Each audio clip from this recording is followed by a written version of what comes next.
The Biden administration has passed some new rules that many people across the country are praising as good moves by the government. As someone who's never had a high opinion of Joe Biden, it feels weird to be giving his administration any kind of kudos or props or anything whatsoever. But here we are. I've seen three good moves come out of the Biden administration recently, and I think that they are worth discussing and talking about exactly what it is they do and how they're going to benefit people. So the first one is coming from the Department of Transportation. There's a new rule that says that you automatically have your flight refunded, like if there's significant delays or your flight was canceled. Let's put this up on the screen here from our friends at Ground News. It says that U.S. airlines are now required to provide automatic refunds for canceled and significantly delayed flights. The Department of Transportation here has introduced a new regulation mandating these automatic refunds for passengers whose flights are canceled or significantly delayed. This rule, which went into effect on Monday, also covers refunds for services that were purchased but not delivered, like Wi-Fi. Quote, passengers deserve to get their money back when an airline owes them without headaches or haggling. This is from Transportation Secretary Pete Buttigieg. I absolutely love this rule. Truthfully speaking, this is how government should be functioning.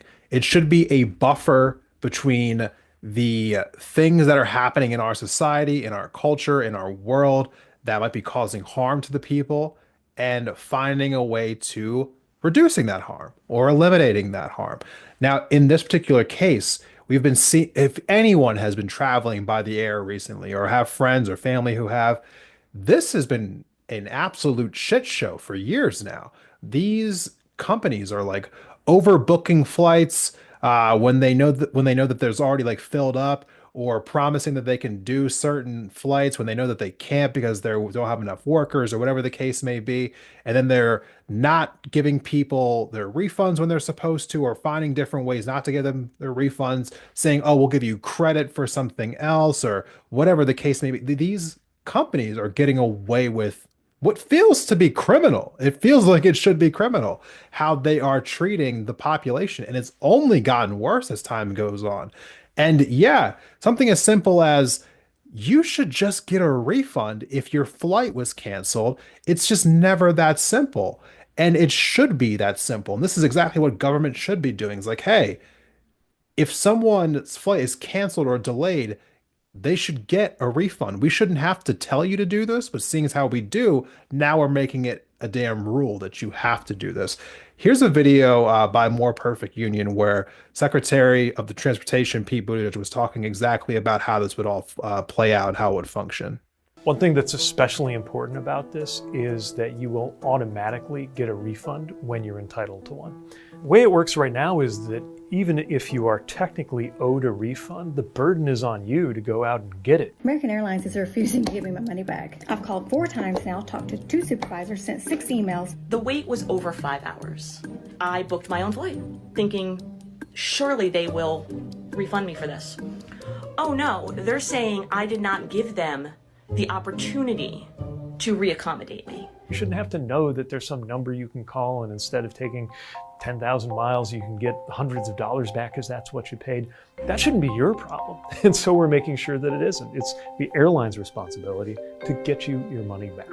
We're making it so that by default, you get the refund the same way you paid. So credit card or whatever means you used to pay, you get a prompt refund if your flight is canceled. Same if your flight is significantly delayed. We define that as 3 hours domestically, 6 hours internationally. I mean, how simple is this?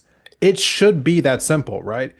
If your flight's delayed, if your flight's canceled, refund. You shouldn't have to jump through a bunch of hoops. Shouldn't have to sit on the phone with people getting transferred from place to place to place to place, going online, trying to figure out how to navigate through a series of weird interconnected like websites to figure out how to get your refund. It shouldn't be that difficult. And the fact that it is incredibly predatory. These corporations make so much money. Again, this is an airline industry that got bailed out, during the pandemic and didn't really use that money to retain their staff the way that they said they were going to use that money. I mean, all these corporations seem to care about is just padding their bottom lines. And so it's really refreshing to actually see the government do something for the people for a change, because again, not used to really seeing that either. But Here's some more about the program and how it's going to play out because it's not just about the flights. There's more to it. Here's some more from Pete Buttigieg. And there's several other parts of the rule too. For example, maybe your flight got there, but you didn't get one of the services you paid for. You paid extra to check a bag, but your bag didn't get there on time. Or you paid extra for Wi-Fi and the Wi-Fi didn't work. This rule makes sure that if that happens, you get the money back that you paid for these services. Part of what we're saying is the refunds need to be not just automatic, they need to be prompt. For credit card, for example, that means 7 business days. We think this is going to improve the passenger experience, and we even think that it can change airlines' behavior because there is less of a reason for airlines to allow scheduling on routes that they can't serve very well. Again, I love this rule because it is centering people over corporations. And let's be clear. The government, whether Democrats are in the White House or Republicans are in the White House, it seems like the main function of the government in my lifetime has been how can the government or politicians find way to help corporations make even more money as if they don't have more money than God already. So it even though this is a relatively low bar and you would think that this is how the government should function, it's still refreshing to see it play out. And speaking of centering people and not corporations, that's actually kind of the theme of the next one as well. For those who have not heard about this already, there is a new policy coming down from the FTC, to which is being chaired currently by Lena Khan, who has been in the news quite a bit recently, as it seems like a lot of billionaires are trying to do their absolute best to find a way to get Lena Khan out of her job as the head of the FTC. Here's a new policy that she put forward that's called click to cancel, which is very simplistic and yet something that we should have had a million years ago. Here's the clip. The FTC just announced that we're finalizing a rule that will prohibit subscription tricks and traps. And what that means is that companies have to make it as easy to cancel a subscription as it is to sign up for one. They have to be very clear upfront about what are the actual terms of what you're getting into. I think, unfortunately, all too often people see that companies make it supremely easy to sign up for a service, but extraordinarily difficult to cancel. You're having to jump through all these hoops. You have to call somebody, but there's nobody there to pick up the phone, or they transfer you from one rep to the other, and then the call drops, and it can just feel like you're stuck in this doom loop. And the practical result is that people are wasting their time and their money paying for subscriptions that they no longer want. And we think that's wrong. We think it's unlawful, and that's why we're going forward with this rule. You know, gyms around the country right now, and probably cable providers too, are very upset that click to cancel has become a thing. And, on a side note, I used to play Magic the Gathering, a few years back. They're trying to cancel their subscription was a nightmare. It was an absolute nightmare.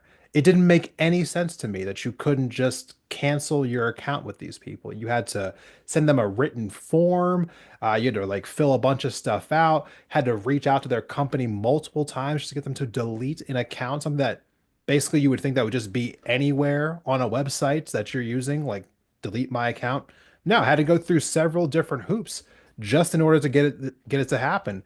Absolutely ridiculous that it even was legal in the first place. I am very happy to see these transitions to the other direction because again, what these companies are doing is predatory. Let's just call it what it is. It's absolutely predatory to make it that hard for you to cancel a service or a subscription with the company. They do it because they know most people won't go through the hassle of jumping through 45 different hoops in order to get to the cancellation policy. And if they do, by the time they did it, they ended up squeezing out more and more and more money from them before they ever actually found the time to go and get through their ridiculous process. So again, gross stuff. Thankful to see this actually being enacted. Last one here is a good move by the USDA, a little different from the first two here. Put this up on the screen.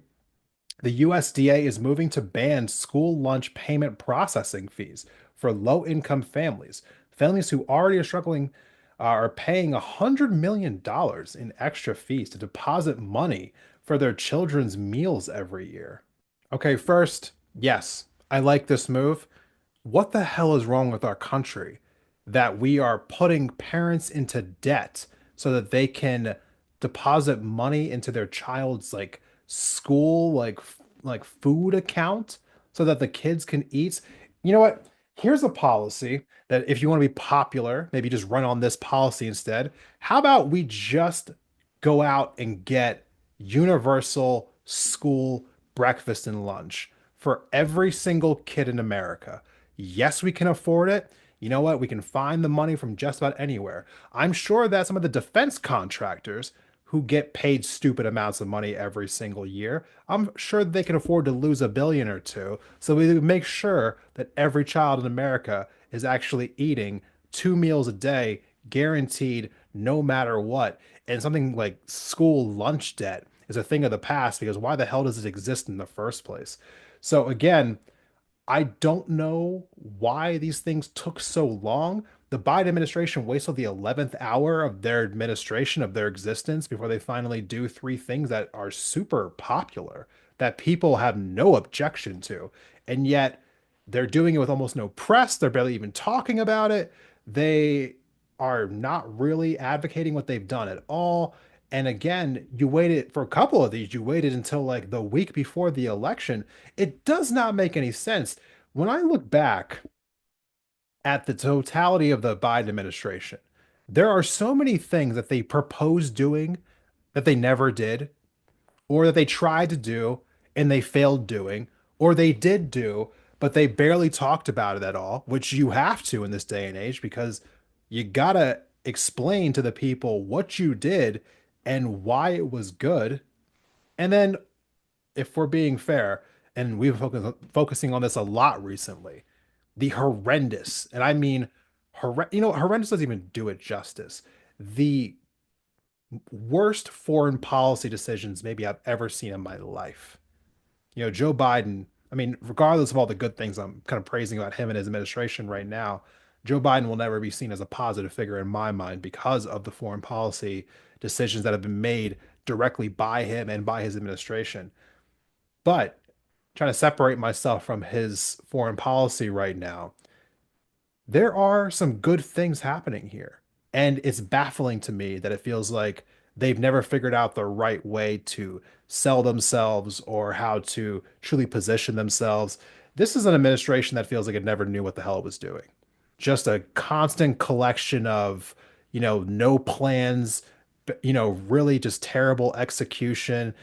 I think that we're all better off that the Biden administration is sunsetting right now, that we are not going to have to deal with them anymore. Kamala Harris or Donald Trump is about to become the next president. I don't have any idea, like truthfully, who that's going to be. I have my best guess. I put out my election prediction. But one thing I will know is that the inadequacies and the incompetence of the Biden administration are about to be a thing of the past. And I think that we all need to move on from what the Biden administration has been. With that being said, these are good moves.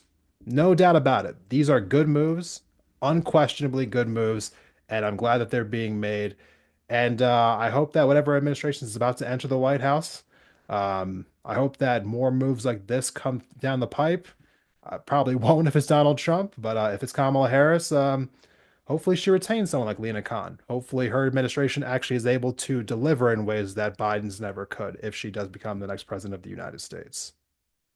Thank you for watching this video of Independent Thought. If you liked the conversation, please go ahead and give the video itself a like and be sure to subscribe for future episodes on the channel.